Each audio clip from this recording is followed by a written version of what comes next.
The selling price of a product is fixed to ensure 40% profit.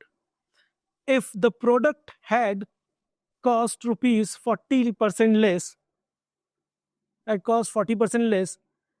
and had been sold for 5 rupees less, then the resulting profit would have been 50%.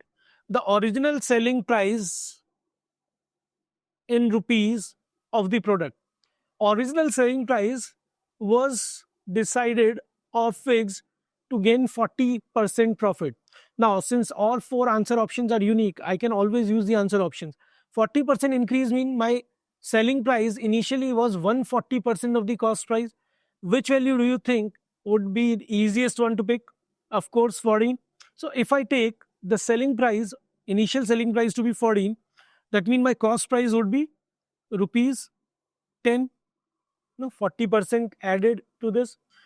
Now, they're saying if the product had cost 40% less, that means if the cost price were 40% less means 6 rupees and it was sold for rupees 5 less, the selling price were 14 minus 5, 9 rupees, then there will be a profit of 50%, which verifies this. So, this is one way you could have solved this. This is one way.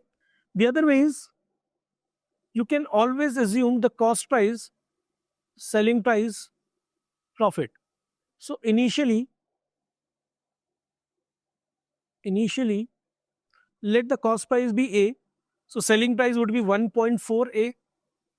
No, the profit percentage is 40%. Now, they are saying the new cost price is 40% less, which means 0.6 A, and the new selling price is 1.4 A minus 5 rupees, and there should be a profit of 50%. 50% on what?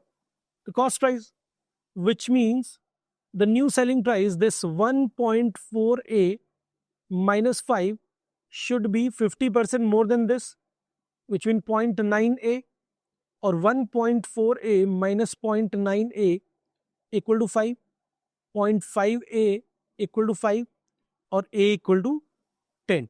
Remember, this A is the cost price and not the selling price. The question is asking you the original selling price, which is 1.4 A, which will be equal to 14 rupees.